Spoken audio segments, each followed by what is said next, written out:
राज्यामध्ये महायुतीचं सरकार बनल्यानंतर 2 उपमुख्यमंत्री राज्याला मिळाले। त्यामुळे नागपूरमध्ये शासकीय निवासस्थान जे देवगिरी उपमुख्यमंत्र्यांसाठी राखीव होतं, त्यानंतर अजितदादा सुद्धा या ठिकाणी उपमुख्यमंत्री असल्यामुळे त्यांच्यासाठी सार्वजनिक बांधकाम विभागातर्फे जे आहे ते विजयगड हे उपमुख्यमंत्र्यांचं शासकीय निवासस्थान या ठिकाणी जे आहे ते ऐनवेळी निर्माण करण्यात आलं। आणि अगदी आपण जर पाहायला गेलं नुकतंच पार पडलेलं हिवाळी अधिवेशन असेल, या अधिवेशन काळामध्ये अजितदादा जे आहे ते याच बंगल्यामध्ये जवळपास 15 दिवस त्यांनी आपला मुक्काम केला होता। आणि या ठिकाणी आपले सगळे शासकीय कामं असतील, त्याचबरोबर कार्यकर्त्यांच्या भेटीगाठी असतील, त्या सगळ्या या ठिकाणी पार पडल्या।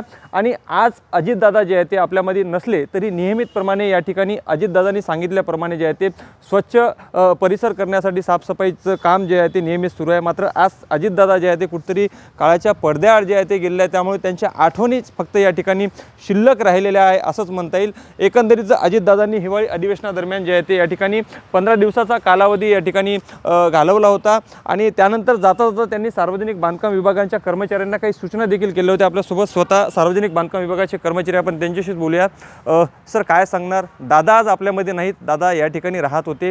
नेमकी या बंगल्याची जी आहे ती निर्मिती कशी झाली त्या संदर्भात सुरुवातीला सांगा। आणि दादा जेव्हा अधिवेशन संपल्यानंतर जाताना या ठिकाणून गेले होते तेव्हा तुम्हाला त्यांनी काय नेमका या ठिकाणी सांगितलेलं होतं? ज्यावेळेला दादा प्रथमतः या सरकारमध्ये उपमुख्यमंत्री झाले त्यावेळेला अगदी 22 दिवसाच्या कालावधीमध्ये हा बंगला तयार करण्यात आला। हा बंगला तयार करण्यामध्ये आमचे सचिव, सार्वजनिक बांधकाम विभाग, मुख्य अभियंता, अधीक्षक अभियंता, कार्यकारी अभियंता, उपविभागीय अभियंता आणि आमची संपूर्ण टीम दिवस रात्र एक करून या बंगल्याची निर्मिती करून दादांना शेवटच्या क्षणाला हा बंगला आम्ही तयार करून आणि दादा या ठिकाणी राहिले होते। संपूर्ण 15 दिवस, सुटीचा दिवससुद्धा दादा इथून हलले नाही आणि संपूर्ण वेळ दादांनी या ठिकाणी काढला। दादांना ज्यावेळेला प्रथमतः आतमध्ये आले, दादांनी पूर्ण पाहणी केली आणि संपूर्ण आमच्या टीमची, भानुसे साहेब त्यावेळेला नंदनवार साहेब होते, मुख्य अभियंता उपाध्याय साहेब आणि कार्यकारी अभियंता कुचेवार साहेब आमच्यासोबत होते। तर या सर्व टीमला बोलावून त्यांनी आमचं तोंड भरून कौतुक केलं।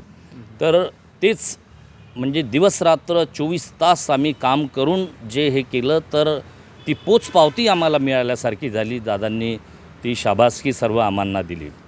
एवढ्यावरच ते थांबले नाही, तर याच्यामधल्या ज्या काही उणीवा राहून गेल्या होत्या किंवा इतर परिसरामधली जी कामे होती ती आमच्या संपूर्ण मुख्य अभियंत्यांपासून, सेक्रेटरी साहेबांपासून तर खालच्या स्तरापर्यंत सर्व लोकांना त्यांनी बोलावून संपूर्ण बंगला जो आहे तो व्यवस्थित कसा ठेवायला पाहिजे याबद्दलच्या सूचना देऊन तो बंगला पूर्ण व्यवस्थित करून घेतला।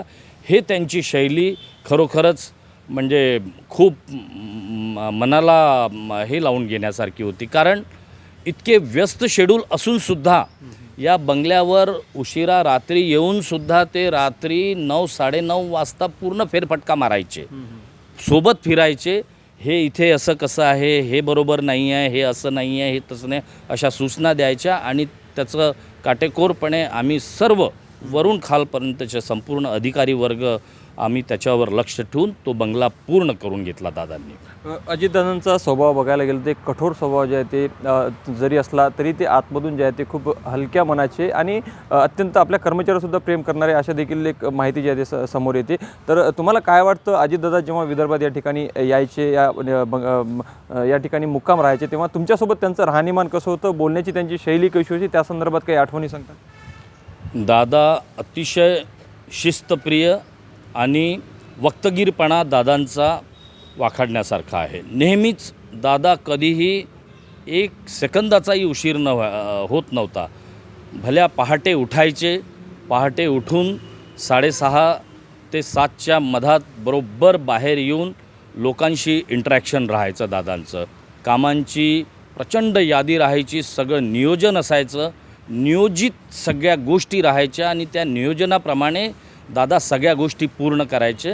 हे त्यांची खासियत नेहमी आम्ही बघायचो। त्यांना जवळून बघत असताना त्यांना स्वच्छ आणि अगदी अप टू मार्क 99%ही नाही, त्यांना 100% पाहिजे असायचं नेहमी. तर त्या गोष्टीकडे त्यांचं विशेष लक्ष राहायचं. आणि आज त्यांची जे हे गुण आहेत ते आम्ही जर थोड्याफार प्रमाणात जरी आम्ही आमचे आत्मसात केले तर निश्चितच आमच्या या शासन सेवेमध्ये आम्हाला खूप हे कामाचे पडतील असे आजच्या दिवशी मला वाटतं. अधिवेशन कालावधी असेल अथवा विदर्भामध्ये दादांचा दौरा असेल, जेव्हा तुम्हाला कळायचं की अजितदादा या ठिकाणी बंगल्यावर यायचे, तेव्हा एक मनामध्ये धाकधूक किंवा या ठिकाणी सगळं नीटनेटकं राहावे यासाठी काय धडपड तुमची त्यावेळेस असायची? निश्चितच दादा येणार म्हटलं की आमची धाकधूक तशीच वाढून जायची. कारण दादांचा स्वभाव अतिशय कडक होता. त्यांना सगळ्या गोष्टी अप टू मार्क लागायच्या आणि त्या आम्ही पूर्ण करण्याचा नेहमी प्रयत्न करायचो. आणि आम्ही त्याच्यामध्ये कधीही आम्ही कमी पडणार नाही याची आम्ही वरून खालपर्यंत जे आमचे अधिकारी वर्ग होते ते सुद्धा येऊन, दादा येणार म्हटलं की आमचे अधिकारी वर्गसुद्धा या ठिकाणी बरोबर येऊन ज्या त्यांना सूचना द्यायच्या आहेत त्या नेहमी सूचना द्यायच्या. आणि कुठेही आपण कमी पडलो पाहिजे नाही किंवा कुठेही आपली चूक होता कामा नाही याची दक्षता नेहमी घ्यायचो. दादा राजकारणी तर होते, मात्र त्याचबरोबर त्यांचं निसर्गावर जे आहे ते नित्यांत प्रेम होतं. त्यामुळे नक्कीच त्यांना स्वच्छता देखील आवडायची. या ठिकाणचं वॉकिंग ट्रॅक असेल ते स्वतः या ठिकाणून जे आहे ते सकाळी फिरायचे. अगदी 6 वाजता दादा तयार जायचे कामासाठी. तर परिसरामध्ये मोठ्या प्रमाणात झाडं जे आहे ते वेगवेगळ्या प्रकारचे या ठिकाणी लावण्यात आलेले आहे. या संदर्भात दादांनी तुम्हाला काय नेमक्या सूचना केल्या आणि त्यांचं कसं निरीक्षण, कसं वॉच या ठिकाणी राहत होतं? दादांना निसर्गावर अतिशय प्रेम होतं.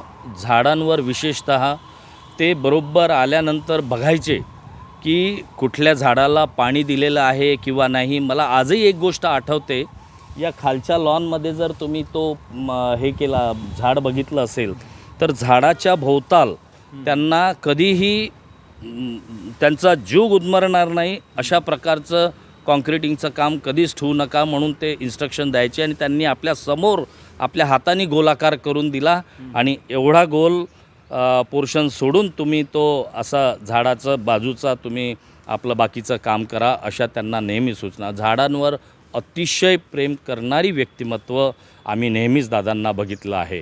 आणि झाडांना पाणी दिलं की नाही हे आवर्जून ते बघायचे. सकाळीच त्यांची नजर एक बरोबर जायची आणि जर त्यांना कुठेही कमी वाटलं तर लगेच ते त्या गोष्टी लक्षात आणून द्यायच्या. दादांचं आपण भाषण नेहमी ऐकलं. त्यांनी भाषणामध्ये देखील सांगितलं, मी जरी नसलो तरी या ठिकाणी माझं शासकीय निवासस्थान, या ठिकाणी आमचे कर्मचारी आहे, जे निवेदन तुम्ही या ठिकाणी द्याल म्हणजे विदर्भातील लोक जे मुंबईला जाऊ शकत नाही त्यांना या ठिकाणीच त्यांचे कामं व्हावेत यासाठी त्यांनी तुम्हाला विशेष सूचना या ठिकाणी दिल्या होत्या का? कारण लोकांना वारंवार सांगायचे या ठिकाणी तुम्ही जरी तक्रार जर दिलीत तर त्याचं तोडगा जे आहे ते मी काढण्याचा प्रयत्न करू. त्या संदर्भात काय सांगा? या ठिकाणी नागपूर आणि विदर्भासाठी कायमस्वरूपी ऑफिस या ठिकाणी दादांनी सुरू ठेवलेलं होतं. आणि इथे OSDची नेमणूकसुद्धा या ठिकाणी केली होती. आणि त्यांच्या माध्यमातून या ठिकाणच्या या परिसरातील संपूर्ण तक्रारी ज्या काही होत्या त्यांच्या निवेदन या ठिकाणी जमा व्हायचं आणि त्याच दिवशी ते निवेदन तिकडे दादांच्या ऑफिसला पोहोचेल याची दक्षता ते नेहमी घ्यायचे. त्यांच्या बोलण्यातून ते नेहमी जाणवायचं की वेळेत सगळ्या गोष्टी बरोबर पूर्ण व्हायला पाहिजे अशा त्यांच्या नेहमी सूचना राहायच्या. अधिवेशन आटोपल्यावर दादा या ठिकाणून गेले होते. शेवटचा सूचना तुम्हाला जे आहे ते दादांनी काय दिल्या होत्या आणि दादा जे आहे ते पडद्याआड गेले आहेत, तर काय तुमच्या नेमक्या त्याविषयी भावना आहेत? मला आज आठवते 12 डिसेंबरला सायंकाळी दादा या ठिकाणाहून निघाले. फोटो सेशन घेतलं होतं दादांनी. आणि संपूर्ण असं होत नाही, दादा अतिशय घाईमध्ये राहतात, पण काय माहिती त्यांना काय दिसत होतं की काय, तर शेवटच्या दिवशी त्यांनी बोलावून पोलीस कर्मचारी, आरोग्य विभाग, आमचा सार्वजनिक बांधकाम विभाग आणि इथे केटरिंगचे जे काम करणारे पोरं आहेत त्यांच्यासोबत त्यांनी पूर्ण फोटो सेशन घेतला. भरपूर वेळ असा दिला. आणि फोटो सेशनच नाही तर ज्या वेळेला मी त्यांच्या बाजूला उभं झालो त्यावेळेला त्यांनी मला अशा सूचना दिल्या की हे बघा, हा बंगला आता खूप व्यवस्थित झालेला आहे आणि मी स्वतः संपूर्ण फोटोग्राफ्स घेतलेला आहे. मी पुन्हा येईल आणि पुन्हा आल्यानंतर मी सगळ्या गोष्टी बघील. मला ज्या वस्तू आहे जिथलं सगळं झाडं असो आणखी बाकीचा पूर्ण परिसर मला जसं तसं दिसलं पाहिजे अशा सूचना दिल्या. आज आम्ही सगळं दादांच्या म्हणण्यानुसार ठेवलेलं आहे, परंतु दादाच आपल्यामध्ये नाही याच्याबद्दल अतिशय खंत आहे. अगदीच आपण पाहू शकतो की विजयगड हा बंगला जे आहे ते अजितदादा जेव्हा उपमुख्यमंत्री झाले तेव्हा या ठिकाणी निर्माण करण्यात आलेलं होतं. अगदीच हा बंगला आणि बंगल्याचा संपूर्ण परिसर नीटनेटकं राहावं यासाठी संपूर्ण या ठिकाणी जे राहणारे कर्मचारी आहेत त्यांनी त्या पद्धतीने सूचना देखील दिलेल्या होत्या. आणि अधिवेशन आटोपल्यानंतर 12 डिसेंबरचा तो शेवटचा दिवस असेल अजितदादांचा, ज्या दिवशी ते या ठिकाणाहून गेले आणि अधिकाऱ्यांना सूचना देखील केले होते की सर्व नीटनेटकं ठेवा, मी पुन्हा येणार आहे. मात्र आज अजितदादा आपल्यामध्ये नाही आणि ते या ठिकाणी विजयगड येथे आता पुन्हा कधीच येणार नाहीत. मात्र अजितदादांच्या ज्या काही आठवणी या ठिकाणी जोडल्या गेलेल्या आहेत ते मात्र या ठिकाणी कायम राहणार आहे. लोकशाही मराठीकरता मी ज्ञानेश्वर पवार, नागपूर. लोकशाही मराठी ऐका, पहा, जागरूक रहा.